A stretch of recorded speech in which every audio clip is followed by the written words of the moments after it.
Mungkin sebagian dari kita itu mengira bahwasannya Yeti Super di bulan Mei ini tuh sedikit kurang. Berbeda sama Yeti Super di bulan Maret kemarin. Enggak sih ngap, gue gak ngebahas tampilan fisik ataupun cara nyerangnya, tapi lebih ke statistik si pasukan. Jujur aja sih, gue gak begitu tahu masalah statistik Yeti Super bulan kemarin. Tapi yang pasti ada sedikit perubahan yang ngebuat ini pasukan gak se-OP dulu. Apakah itu benar ataukah cuman mitos belaka? Ngarepnya sih gak, soalnya ya gue masih pengen ini pasukan itu benar-benar OP. Dan ini dia tes yang pertama. Di tes pertama ini gue pengen nyoba ngerasain Yeti Super dikomboin beberapa klona seperti dulu. Emang agak susah sih mengingat yang di klona itu elektromagnya, bukan pasukan inti. Kalau dilihat-lihat hasilnya itu sedikit kurang, gak kayak dulu, tapi banyak faktor yang mempengaruhinya. Entah itu kayak base yang gue pakai itu sedikit lebar, atau mungkin damage-nya elektromag yang sekarang itu sedikit lebih kecil, atau enggak ya kapasitasnya elektromag itu diperbesar dikit. Apakah dengan ini udah membuktikan bahwasanya ini pasukan benar-benar gak guna? Gue rasa sih belum. Lanjut ke tes yang kedua.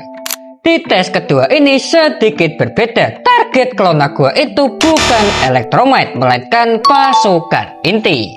Apakah hasilnya itu tambah baik ataupun bertambah buruk? Perlu dilihat. Bisa lo lihat dari klona yang pertama dan yang ketiga itu hasilnya beda. Bisa disimpulkan bahwasanya ini pasukan gak boleh kena damage yang terlalu gede. Semakin cepat dia mati, semakin sedikit pula elektromag yang dikeluarin. Wajar aja sih 60% damage ini pasukan dari elektromag, sedangkan sisanya itu dari pasukan inti. Menurut gue itu masih lumayan, gak kayak tadi. Apakah kalian setuju? Lanjut di tes yang terakhir. Di tes yang terakhir ini gue pengen nyoba ngerasain spam Yeti Super. Apakah bisa lebih bagus dari yang tadi? Perlu dilihat. Seperti yang lo lihat, gue sama sekali gak ngebawa satupun klona, cuman bener-bener ngandelin Rage dan juga jump spell.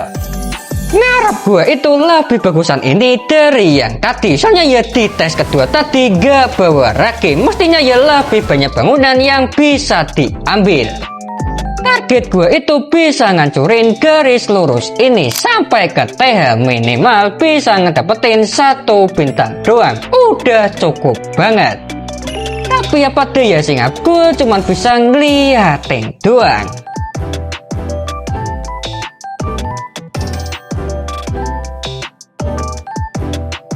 Dan ya gak nyampe TH dan gak bisa dapat satupun bintang. Cukup ironi ya kan, mengingat bulan kemarin itu dipuja-puja.